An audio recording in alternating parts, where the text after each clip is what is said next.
Welcome to the Lib Lib report, i.e., the liberal libertarian report, where we talk about news and current affairs from a liberal libertarian point of view. We aim for a practical pro-liberty politics, encouraging things like free speech and free thought in the here and now, while looking for more libertarian solutions moving towards the future.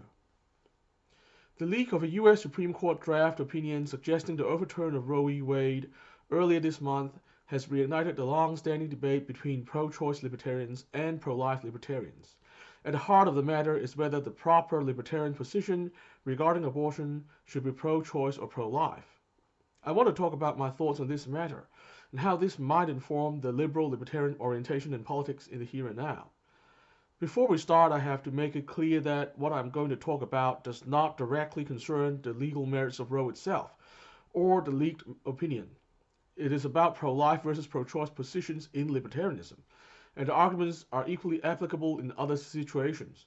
I must also say that I don't pretend to speak for other libertarians, and these are just my own thoughts.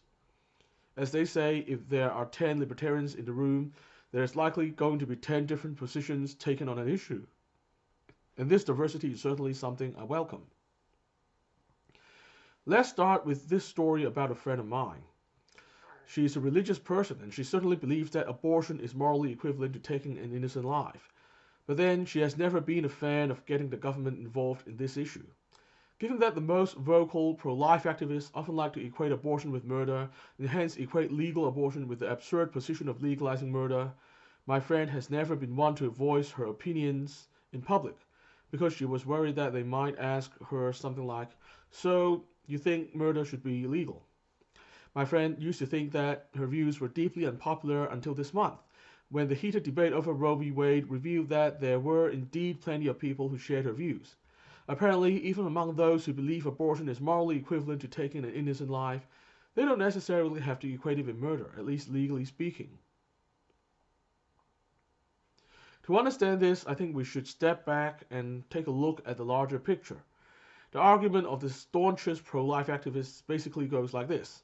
Given abortion is morally equivalent to murder in their view, how can it be acceptable that murder is generally punishable by the maximum penalty available, while abortion is legally allowed? However, the assumption of that argument is that the government's role in society is that of moral enforcer, and it should always punish behavior that is immoral.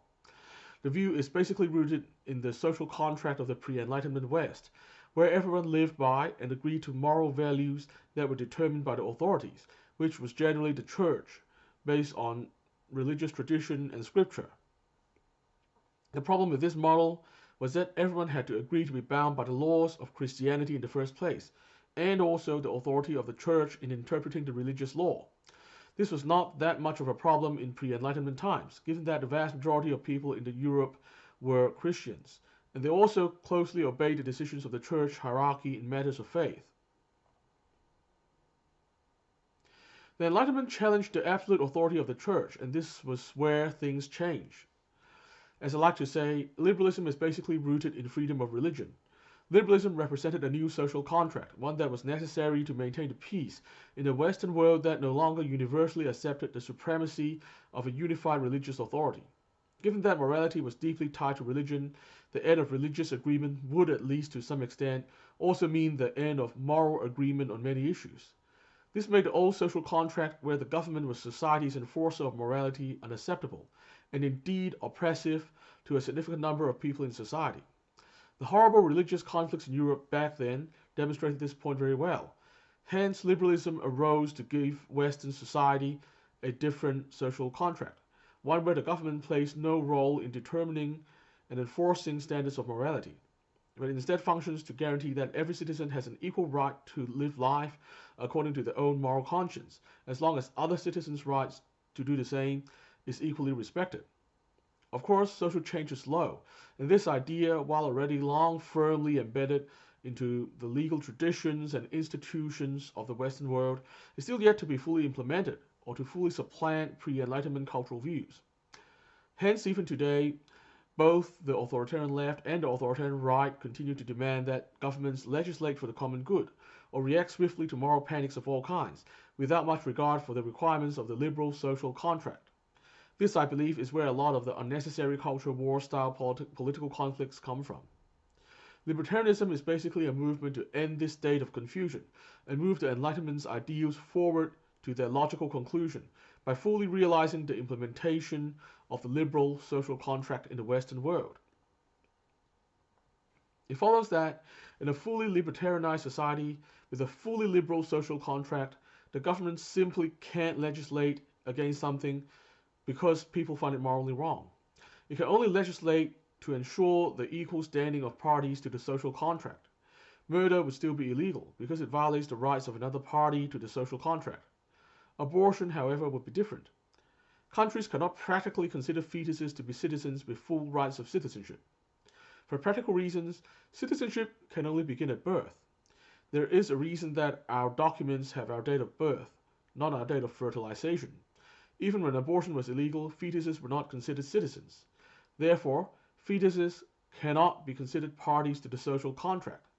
This means that abortion cannot be considered a violation of the rights of a party to the social contract, and cannot be outlawed on these grounds. It can only be considered a matter of morality, under a libertarian social contract the government should have no ability to legislate over. Therefore, abortion and murder are indeed very different, no matter what your moral views on abortion are. From this, it can also be concluded that the correct libertarian position on the matter of abortion is the pro-choice position. Again, this doesn't even have to depend on your moral views on abortion itself. Of course, here on the Lib Lib report, we are not libertarian immediatists. While we want to move society towards the libertarian destination in the long run, we recognize that this is not where we are at right now, which is why we practice a more pragmatic liberalism in the here and now. We recognize that the current social contract of Western liberal democracy is not yet the libertarian one, and calls to legislate based on morality and the common good are not universally considered illegitimate in the West at this time. However, given that we are liberal libertarians with a liberal destination for society in mind, I think we should aim to move forwards and not away from that destination as much as possible in the policy positions we support, especially given that abortion has already been legal in America and most other Western democracies for decades. To outlaw abortion now would be to take a big leap backwards, away from the libertarian destination, something that is simply not acceptable for those of us committed to taking society towards the libertarian destination. This, I think, is a very good justification for taking the pro-choice position in the politics of the here and now. That's all for today. I'll be back next time to discuss another big idea. Remember, on this show, the personalities don't matter, it's the ideas that matter. Until next time, remember to resist conformity and stay positive. Our future depends on it.